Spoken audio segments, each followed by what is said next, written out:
Assalamualaikum warahmatullahi wabarakatuh.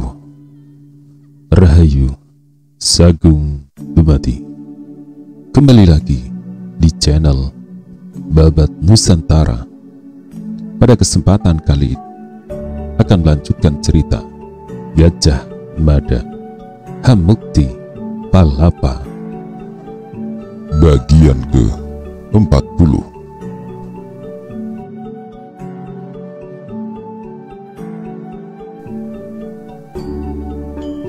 Bumi gonjang-ganjing, tanah bergerak bergoyang, menggoyang pilar pendopo. Udara bergerak kasar, merontokkan daun-daun, menempatkan utusan Keta dan Sadeng tak tahu harus melakukan apa. Melarikan diri, jelas merupakan hal yang tak mungkin untuk dilakukan. Untuk keamanan, prajurit Bayangkara telah menempatkan diri siaga menjaga keamanan pasewakan itu.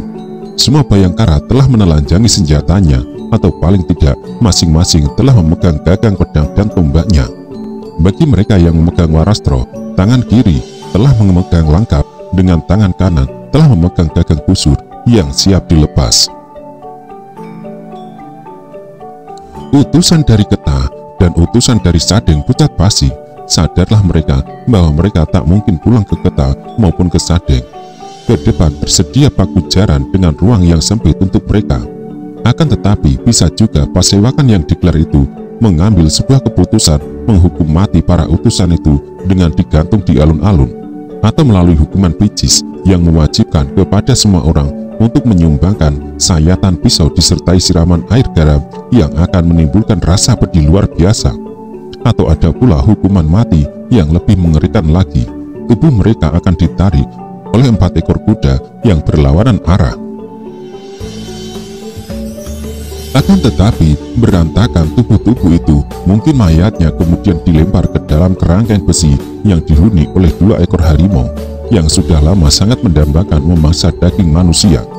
Gajah Mada melangkah mundur sambil mengarahkan tatapan kemarahannya kepada para tamu dari Keta dan Sadeng yang jelas-jelas telah berbohong menyembunyikan sebuah rencana besar untuk menggulingkan Majapahit. Gajah Mada akhirnya berjongkok ke depan kedua Prabu Putri untuk meminta perintah.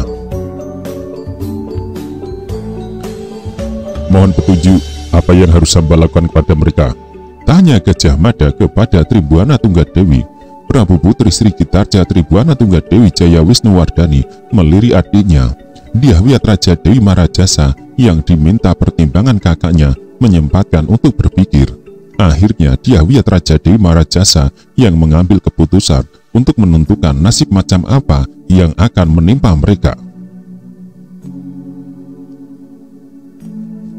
Majapahit tidak akan menghukum mereka sekarang, tetapi usir mereka agar bisa bercerita kepada rajanya apa yang mereka lihat, mereka dengar, dan mereka alami selama berada di istana Majapahit. Sementara itu, saat ini juga siapkan pasukan segelar sepapan untuk menghilas Keta dan Sadeng, sekaligus menjadi contoh negara bawahan yang lain, supaya jangan coba-coba mengikuti apa yang dilakukan Keta dan Sadeng. Untuk ke sana Baris Keswara dan Guring Gandrini berikan perawatan terhadap luka-luka yang mereka derita, dan Majapahit akan memberi jasa terhadap kesetiaan mereka, meyakini Majapahit tetap negara mereka.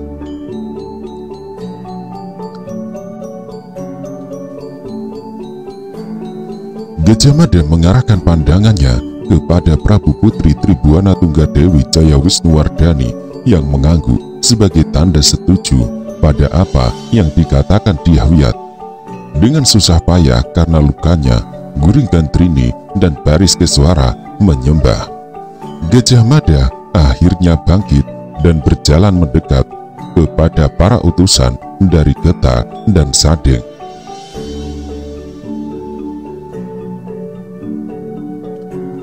Kalian lihat sendiri, ucap Gajah Mada dengan suara penuh tekanan. Sia-sia apa yang kalian lakukan kali ini. Datang membawa peti dengan menekuk wajah amat dalam ketika menyampaikan bakti kesetiaan. Namun di belakang itu, benar apa yang dikatakan Kisana Guring Gandrini. Kalian sedang mengenakan topeng. Kalian masih beruntung. Prabu Putri memerintahkan agar kalian diusir dari pasewakan ini, karena andai kata sang Prabu Putri menyerahkan sepenuhnya keputusan itu ke tanganku, aku jamin kalian semua akan langsung kejeblosan ke penjara. Prabu Putri memerintahkan kalian semua pergi dari tempat ini. Jangan biarkan Prabu Putri sampai berubah sikap.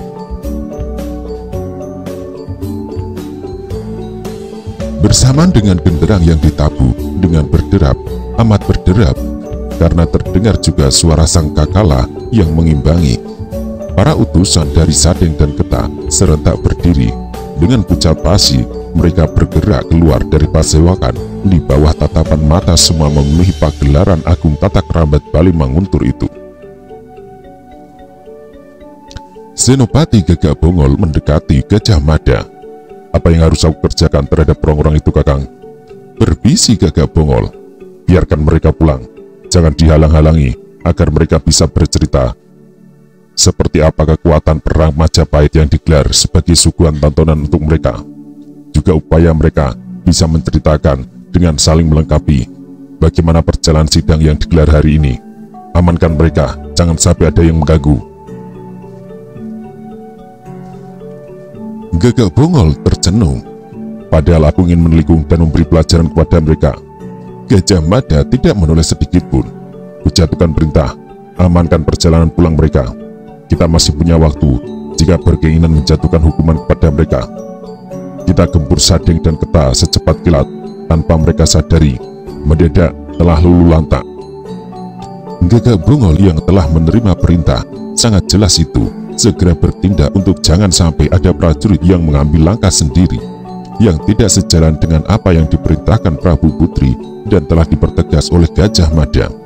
Sejalan dengan utusan dari Keta dan Sadeng yang terbantai meninggalkan istana, Prabu Putri Sri Gitarja Tribuana Tunggal Dewi Jaya Wisnuwardhani dan adiknya saling lirik, saling memberi isyarat dan kemudian saling mengganggu.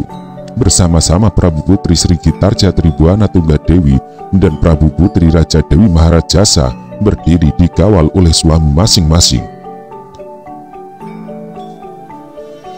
Gajah Mada terkejut melihat Prabu Putri telah berdiri. Yang itu berarti mereka akan meninggalkan pasewakan dan menganggap sidang itu telah usai.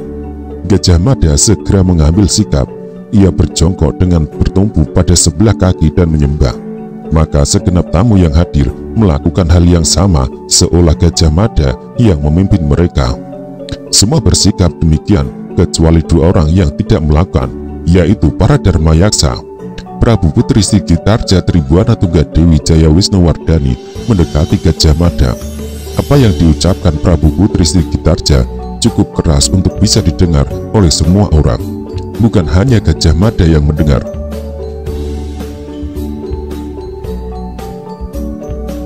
Kuberikan kewenangan penuh kepadamu untuk memimpin selanjutnya. Akan tetapi sebelumnya aku ingin menyampaikan keadaan Mahapati Aryatadha yang hari ini berhalangan. Sebagaimana permintaannya yang menginginkan turun dari jabatannya, dan itu harus kita hormati. Ke depan Majapahit harus menunjuk Mahapati yang baru. Bagi yang berminat, kubuka peluang untuk siapa saja yang mencalonkan diri atau mencalonkan orang lain. Bahaslah itu dengan acaramu selanjutnya.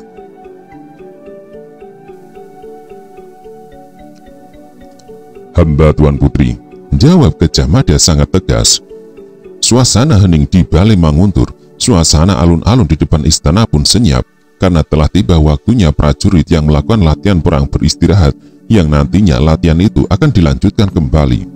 Semua yang hadir masih tetap dalam sikapnya, hingga sampai saatnya kedua raja putri itu telah lenyap di balik dinding bersama pengiringnya, termasuk Dharmayaksa Kasogatan dan Dharmayaksa Kaisawan, yang merasa tidak berkepentingan lagi dengan apapun isi dari pertemuan selanjutnya. Akhirnya Gajah Mada yang semula masih berjongkok itu mengakhiri penghormatan yang dilakukannya dan berdiri tegak menempatkan diri tepat di tengah-tengah Manguntur. Dengan demikian ia benar-benar sedang menjadi titik pusat perhatian.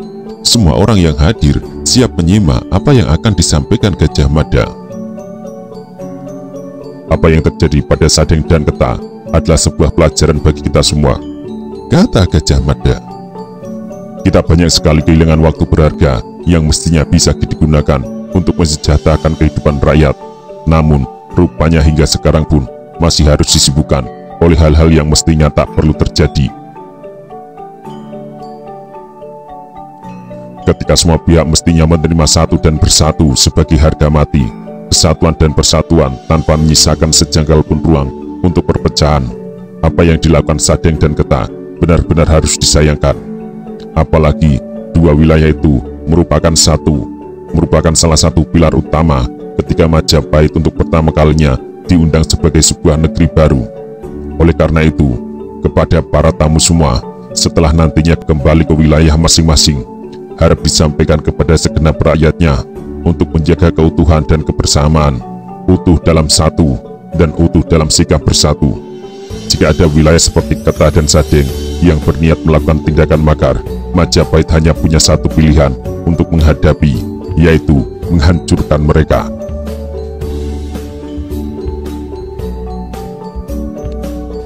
Gajah Mada menghentikan kata-katanya untuk mencari jejak kesan macam apa yang tertinggal dari raut muka mereka yang menyimak. Gajah Mada menelusuri wajah-wajah para utusan negara bawahan. Gajah Mada juga menggertaki wajah Raken Kembar yang berada di dalam rombongan utusan Pamelekahan. Kembar memang benar berada di tempat itu karena ia adalah anak Raja Pamelekahan. Duduk di sebelah Raken Kembar dengan wajah ditekuk adalah Lembu Peteng, Jabu Tarawes, dan Wara. Itu sebabnya sejak sekarang juga kita akan menggelar persiapan perang dengan mengirim pasukan secukupnya saja. Namun yang disebut secukupnya itu harus diyakini mampu menghancurkan dua tempat itu dan memaksanya kembali ke pangkuan Pertiwi. Aku sendiri yang akan memimpin pagelaran perang. Kembali sekali lagi Gajah Mada menebarkan pandangan matanya menyapu semua wajah. Tatapan mata Gajah Mada kemudian terhenti ketika berputar, jatuh ke kursi yang mestinya ada yang duduk di atasnya. Kepada para tamu terhormat, untuk selanjutnya aku persilahkan untuk menjalani semua kegiatan terkait kehadiran di Majapahit. Yang akan bertemu dan berurusan dengan Sang Pancari Wilwatito, silakan. Yang akan bertemu dengan Mahamentri Katrini, silakan. Yang akan berurusan dan memperbincangkan banyak masalah dengan para upepati, silakan. Juga yang akan menghadap dan berbicara secara khusus dengan para Prabu Putri, silakan melakukan sesuai jadwal dan acara masing-masing. Yang akan bertemu denganku, silakan. Namun sebelum aku akhiri pertemuan ini, dan sebagaimana perintah yang diberikan Prabu Putri Sri Gitar Jatri Buwana Tunggadewi, aku harus menyampaikan keadaan kesehatan Mahapati Aryatada yang agak terganggu, dan oleh karenanya tidak bisa hadir di pertemuan ini. Akan tetapi, yang penting dan perlu diketahui, Mahapati Aryatada telah mengajukan permohonan mengundurkan diri dari kedudukannya. Kedua Prabu Putri berharap ke depan Majapahit memiliki Mahapati yang baru. Kedua Prabu Putri membuka peluang bagi yang berminat, dibuka kesempatan untuk siapa saja mencalonkan diri atau mencalonkan orang lain.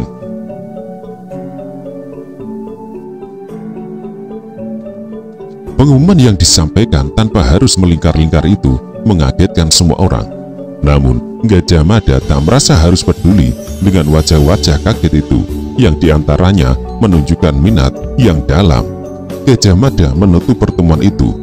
Dari alun-alun entah mengapa, dua ekor harimau yang dipelihara sejak masih bayi dan kini telah tumbuh menjadi harimau besar dan sangar mendengarkan suaranya yang menggelegar.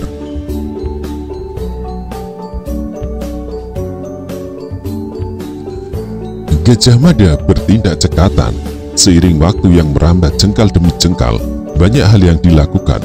Meski Gajah Mada memberi kesempatan amat luas kepada semua tamu yang berniat menghadap kepadanya, tetapi nyaris semua masalah yang diusung terselesaikan tanpa ada sisa.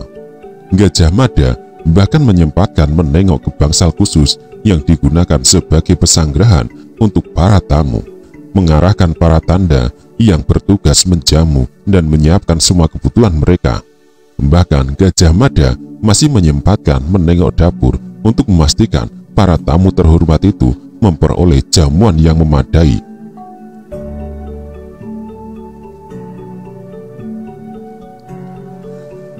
Gajah Mada juga masih sempat menggelar pertemuan khusus dengan para pejabat terkait rencana pagelaran pasukan, khususnya membahas perbekalan yang nantinya menjadi bagian sangat penting terhadap keberhasilan penyerbuan, karena apalah gunanya pasukan dengan kekuatan segelar sepapan jika kelaparan, tidak didukung oleh makanan sebagai sumber tenaga mereka. Pada dasarnya, kebutuhan terhadap perbekalan untuk perang tidak menjadi masalah karena memang telah tersedia jika dibutuhkan sewaktu-waktu. Maka, ketika keesok harinya tiba, sejak pagi sekali, puluhan kereta kuda telah berbaris menunggu pengisian beras dan makanan yang lain yang akan dibawa menuju ke medan perang. Gajah Mada yang tidak sabar ingin segera menerjemahkan hukuman pada Keta dan Sadeng, segera menggelar pertemuan yang diikuti hanya oleh para pimpinan prajurit dari semua kesatuan yang ada. Tidak semua pasukan dikirim ke medan perang karena Majapahit harus belajar dari apa yang pernah dialami Singosari, yang pernah mengalami peristiwa pahit karena istana kosong tidak dijaga prajurit. Menghadapi kemungkinan serangan dadakan, Gajah Mada menjatuhkan perintah kepada semua prajurit untuk bersiaga penuh dengan ratusan prajurit sandi disebar, juga dengan kekuatan penuh. Maka jika ada pasukan tak dikenal yang berniat mendekat untuk melakukan serangan dadakan, akan dapat diketahui lebih dini dan disiapkan pasukan sebagai penangkal. Pertemuan terbatas itu tidak dilakukan di balai prajurit, namun di bangsal perwira yang menyatu halamannya dengan balai Manguntur. Dengan tegas dan langsung berbicara pada pokok persoalan, Gajah Mada memberikan taklimatnya. Kita hitung bersama-sama 10 hari dari sekarang, kata Gajah Mada sambil memberikan tekanan. Serangan serentak kita lakukan menjelang fajar, kata Gajah Mada, tidak langsung menguraikan rencananya, namun menyempatkan lebih dulu memandangi satu persatu para perwiranya. Tajam Gajah Mada memandang, tajam pula Senopati Gagak Bongol membalas. Gajah Mada senang para perwiranya sungguh-sungguh orang-orang yang bisa diandalkan. 10 hari dari sekarang dirasakan Gagak Bongol terlalu lama untuk memunculkan sifat dadakan. Tetapi Gagak Bongol harus melihat jarak dari Tanah Tari ke Sadeng dan Keta yang amat jauh, memenuhi permintaan Pradabasu yang mengirim pesan agar Keta diserang dengan serangan dadakan secepat apapun itu. Jelas dibutuhkan waktu berhari-hari lamanya. Kita akan gempur 3 tempat itu pada hari yang sama dan tabu sama melalui serangan mengejut karena sifat dadakan. Sebelum hari dan tabu yang kukehendaki itu, pasukan Bayangkara dengan jumlah secukupnya digerakkan mendahului. Paling tidak 5 hari sebelum hari penyerbuan, pasukan Bayangkara harus sudah melakukan persiapan untuk memecah belah dukungan rakyat setempat, melakukan penyusupan hingga ke lapis paling dalam, dan melakukan perusakan atas hal-hal penting yang mendukung kekuatan mereka, seperti lumbung-lumbung, bangunan-bangunan kesatrian, istana, atau jika perlu lakukan penculikan-penculikan yang siapa tahu bisa melumpuhkan semua gerakan.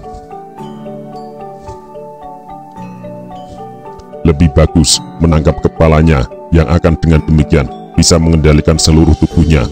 Jika itu bisa dilakukan, perang akan bisa selesai dengan biaya yang sangat murah. Semua pimpinan prajurit yang mempersiapkan perang itu menyimak dengan amat cermat.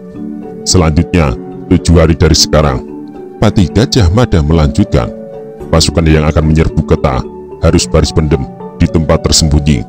Namun, pasukan ini diberangkatkan secara rahasia sehari setelah pasukan pertama lebih dulu berangkat, yang dilakukan dengan terang-terangan untuk mengecoh telik sandi Keta dan Sadeng yang saat ini masih berkeliaran.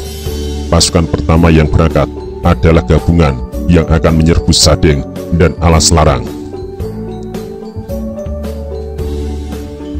Akan tetapi, dengan gerakan seolah hanya tertuju ke Sadeng, kita telah sampai ke timur Lumajang. Pasukan beristirahat 2 malam secara terang-terangan, namun sejatinya itu dilakukan untuk memberi kesempatan secara diam-diam pasukan yang ke Alas Larang memisahkan diri, supaya tidak ketahuan.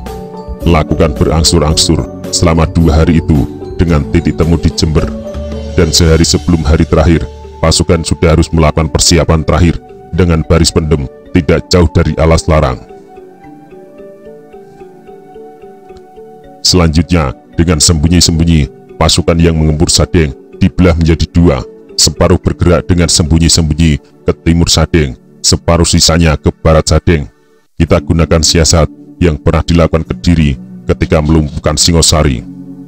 Para pimpinan prajurit Majapahit menyimak petunjuk yang diberikan Gajah Mada itu tanpa menyela sedikit pun. Padahal Gajah Mada memberi kesempatan bagi yang ingin bertanya. Ada yang akan bertanya? Senopati Gagak Bongol mengangkat tangannya. Untuk apa kita harus mempersiapkan pasukan menyerang Alas Larang? Setelah para utusan dari Ketah dan Sadeng itu kembali, pasukan di Alas Larang pasti ditarik separuh ke Ketah dan separuh ke Sadeng. Pasukan yang akan menyerbu Alas Larang akan menemukan tempat itu kosong, tak ada isinya. Namun, Gajah Mada rupanya telah membuat hitung-hitungan, setidaknya hingga beberapa hari ke depan. Hari ini orang-orang Ketah belum melintas ujung Galuh, yang ke Sadeng besok baru akan berbelok ke selatan dari Yoangga. 2 hari selanjutnya, baru mereka akan tiba di Sadeng. Untuk menarik pasukan dari Alas Larang, Sadeng dan Ketah harus bertemu dan berbicara. Setidaknya aku yakin pada hari ke-11, prajurit yang berada di Alas Larang masih tetap berada di tempatnya. Kita serbu mereka saat mereka tak menyadari. Akan tetapi, jika diyakini Alas Larang telah kosong berdasarkan laporan Telik Sandi, pasukan yang ke Alas Larang tetap bergabung untuk menyerbu Sadeng. Gagak Bongol tak bisa menahan diri untuk tidak menggelengkan kepala. Ternyata Pati Gajah Mada telah menghitung sampai ke hal-hal yang paling kecil. Ada yang akan bertanya lagi? Tidak ada yang mengacungkan tangan. Maka Gajah Mada pun melanjutkan. Selanjutnya, aku akan berbicara siapa saja yang bertanggung jawab atas pagelaran pasukan. Pasukan yang dikirim ke Ketah dipimpin oleh Senopati Panji Suryo Manduro. Pasukan yang bergerak ke Sadeng dan Alas Larang selama perjalanan dipimpin oleh Bayangkara Pring Culering. Nantinya, jika telah bertemu dengan Senopati Haryo Teleng, Bayangkara Pring Culering menyerahkan kepemimpinan pasukan kepada Senopati Haryo Teleng. Lalu, hari ini pula, pasukan Sandi Bayangkara yang akan bergerak lebih dulu berangkat. Macan Liwung yang akan memimpin gerakan mereka ke Ketah, Lembu Pulung memimpin penyusupan pendahuluan ke Sadeng, dan Bayangkara Raga Jampi memimpin penyusupan pendahuluan ke Alas Larang. Para Telik Sandi ini harus segera mungkin melakukan hubungan dengan Senopati Haryo Teleng yang telah berangkat mendahului ke Ketah untuk siap menerima penyerahan kepemimpinan pasukan dari Bayangkara Pring Culering. Penyerbuan ke Sadeng selanjutnya dipimpin oleh Senopati Haryo Teleng. Jika tidak berhasil menjalin hubungan dengan Senopati Haryo Teleng, Pring Culering menyerahkan kepemimpinan kepada Bayangkara Lembu Pulung. Akan tetapi, andai kata tidak berhasil pula, kepada Bayangkara Pring Culering, aku beri kewenangan untuk memimpin gelar perang yang dibuka di hari ke-10 menjelang fajar. Terserah gelar perang apa yang akan digunakan Bayangkara Pring Culering. Kurasa Pring Culering telah cukup memadai kemampuannya dalam olah gelar.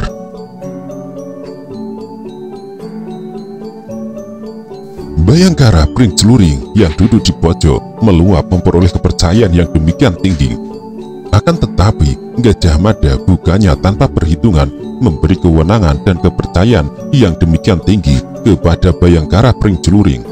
Dalam pengamatan yang dilakukan cukup lama, Gajah Mada melihat Pring Culering punya bakat yang menonjol terhadap pemahaman gelar perang.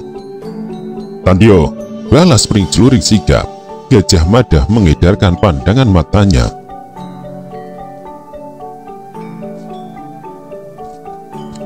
Selanjutnya harap diperhatikan pula. Lanjut Gajah Mada, kita memiliki beberapa Telik Sandi yang telah diberangkatkan lebih dulu menyusup ke Alas Larang. Mereka adalah 2 orang Yuwa Bayangkara, Kendit Galih dan Mahesa Uwarang. Saat ini mereka sedang menyusup dan menyamar sebagai prajurit yang ikut berlatih di Alas Larang. Terakhir, Senopati Gagak Bongol akan berangkat bersamaku. Saat ini ia masih aku butuhkan untuk mengatur beberapa hal. Senopati Gagak Bongol tidak menampakkan perubahan raut wajah apapun. Di hari ke-7, aku sudah akan menyusul ke Ketah. Penyerbuan atas Ketah akan kupimpin secara langsung. Jangan mendahului, jangan lakukan penyerbuan sebelum aku datang. karena aku masih akan mencoba mengupayakan agar Adipati Mapanji Keta mau mengubah sikap dan menyerah. Dengan demikian, siapa tahu perang tak perlu terjadi. Senopati Panji Suryo Manduro yang mendapat tugas memimpin pasukan yang akan bergerak ke Keta secara sembunyi-sembunyi mengangguk sebagai pertanda ia setuju dan akan melaksanakan tugas yang dibebankan kepadanya dengan sebaik-baiknya. Ketika Panji Suryo Manduro mengangkat tangan kanannya adalah karena ingin mengutarakan pendapatnya. Aku minta izin untuk membawa separuh pasukan lewat laut. Pimpinan pasukan Sapu Bayu itu berkata. Gajah Mada terdiam beberapa jenak. Pendapat yang dilontarkan Senopati Suryo Manduro itu mendadak mengingatkannya pada kesepakatan rahasia yang telah dibuat bersama sahabat akrabnya, Aditya. Usulan pimpinan pasukan Sapu Bayu itu amat masuk akal dan layak untuk dipertimbangkan. Tetapi Gajah Mada menggeleng.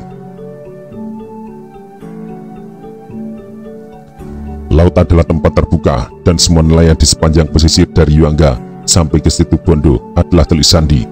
Aku tidak sependapat. Meski Keta dan Sadeng tahu kita akan menyerang, gerakan pasukan Majapahit haruslah tetap bersifat rahasia supaya bisa melakukan serangan dadakan kapanpun dan dari manapun.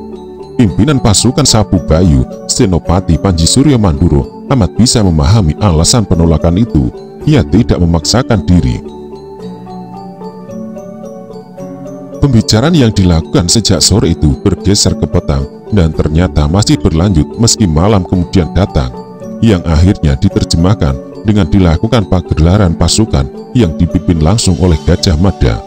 Berdebar gabungan telik sandi Keta dan Sadeng yang terus mengamati persiapan yang dilakukan Majapahit.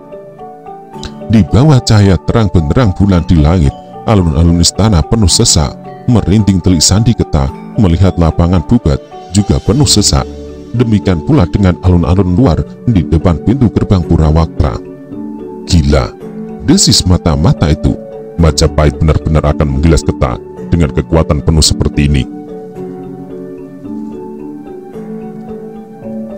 Hancurlah Keta, runtuh mimpi Mapanji Keta. Sebaiknya malam ini pula aku akan mendahului menyampaikan laporan terakhir. Laporan terakhir ini agar Mapanji Keta memperoleh gambaran yang benar. Lakukan, aku akan tetap bertahan di sini. Masih ada 10 orang yang akan tetap bertahan sampai besok atau bahkan lusa.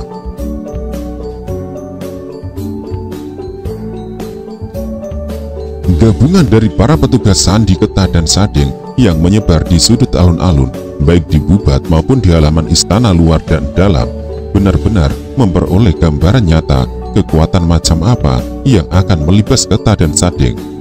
Mereka sama sekali tidak menyadari pegelaran kekuatan yang dilakukan besar itu hanya siasat Gajah Mada, karena jelas ia tak berniat memberangkatkan pasukan itu semua. Bagaimana pendapatmu? Bisi Gajah Mada. Dahsyat. Telik sandi itu pasti gemetaran. Mereka pasti mengira semua orang akan dikirim. Akan ada persoalan yang memusingkan kepala jika sebanyak ini orang yang harus diberangkatkan ke medan perang. Ya, jawab Gajah Mada, karena mereka doyan makan semua.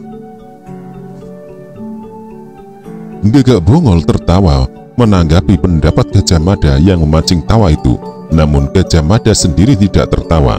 Dengan cermat Gajah Mada memperhatikan persiapan pemberangkatan pasukan lengkap dengan pendukung kebutuhan sumber tenaga yang diangkut dalam kereta kuda, yang meski para telik sandi dari Keta dan Sadeng sudah berusaha menghitung, mereka tak pernah mampu menduga beberapa. Kereta kuda itu hilir mudik, satu berangkat, satu lagi muncul, demikian seterusnya. Sungguh merupakan sebuah gambaran yang menyesatkan. Ketika tengah malam tiba, pasukan yang telah disiapkan itu kemudian bergerak, yang menyebabkan para telik sandi Keta dan Sadeng berdebar-debar.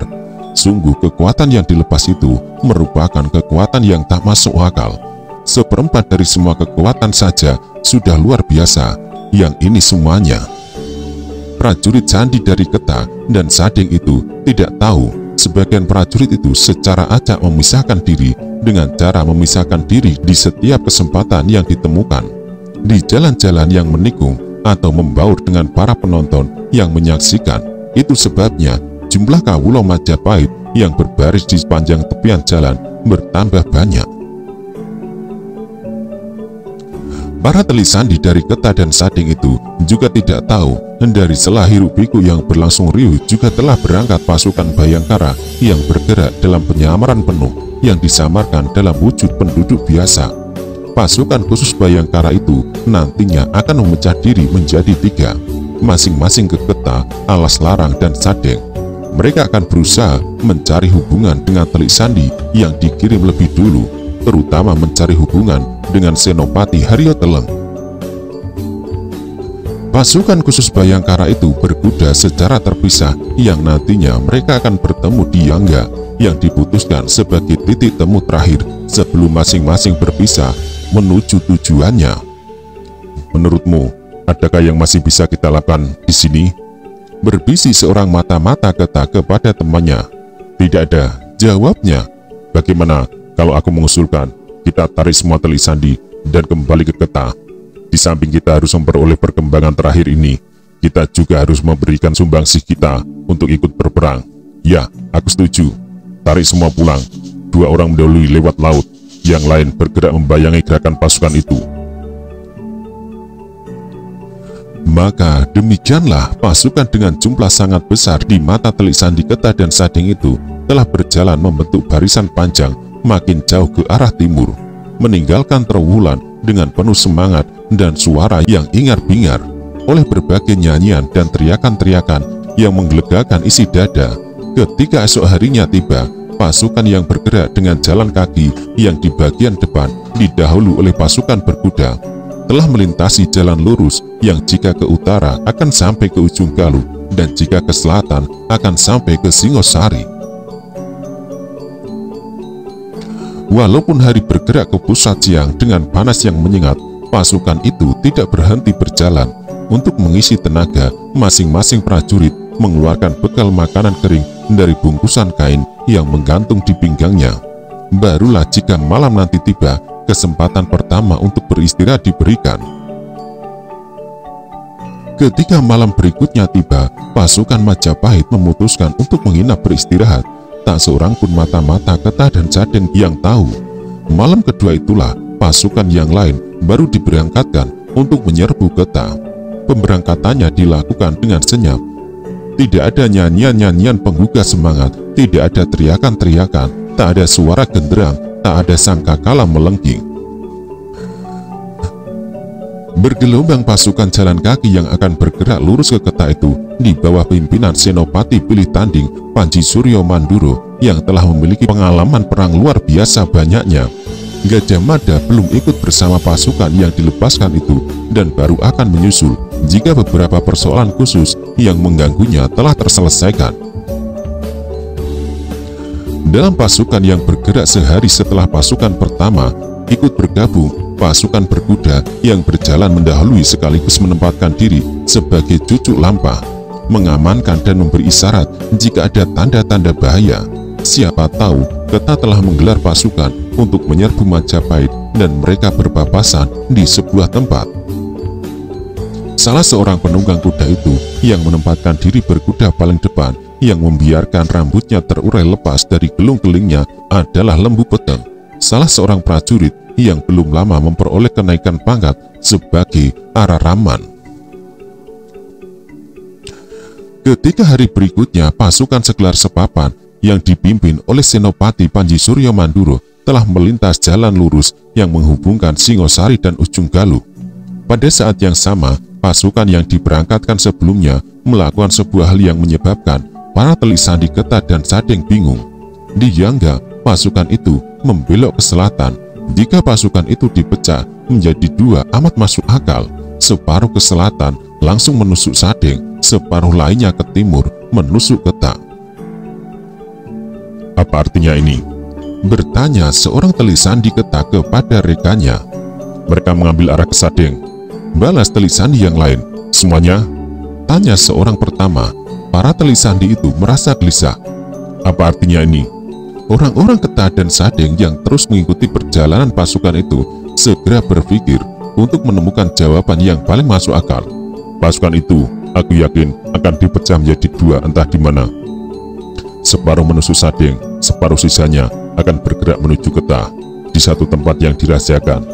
Aku yakin itu, kata Telik Sandi yang kumisnya lucu. Agaknya jawaban itulah yang paling masuk akal. Namun pimpinan mata-mata yang bertubuh kecil itu punya pendapat sendiri. Kemungkinan itu ada, tetapi ada kemungkinan lain. Majapahit akan menggempur Sadeng lebih dulu, barulah setelah itu mereka bergerak ke Keta. Namun pemilik kumis lucu itu menyimpan pertanyaan yang butuh jawaban masuk akal. Mengapa bukan Keta lebih dulu? Keta berada pada jarak yang lebih dekat. Pimpinan Telik Sandi itu mengerutkan kening. Mungkin itu bagian dari siasat. Apapun pertanyaan-pertanyaan yang dimunculkan itu diolah, para Telik Sandi dari Keta tetap bingung melihat pasukan Majapahit itu ternyata membelok ke selatan. Jika semula mereka berpikir Keta akan langsung digilas, hal itu sungguh membuat para Telik Sandi Keta sulit memahami. Akan tetapi dengan cekatan pimpinan Telik Sandi itu kembali membagi tugas. Seorang Telik Sandi ditugaskan untuk melaporkan perkembangan tak terduga itu ke Keta, sedangkan ia dan segenap anak buahnya yang tersisa harus bergerak ke selatan, membayang-bayangi perjalanan pasukan yang diduga pasti akan membelah diri di suatu tempat entah di mana. Atau mungkin benar dugaan pimpinan mata-mata itu, Sadeng diserang lebih dulu, barulah setelah menguasai Sadeng. Ketika akan digempur, Telik Sandi itu merasa agak lega karena dengan demikian Keta masih memiliki banyak kesempatan untuk mempersiapkan diri.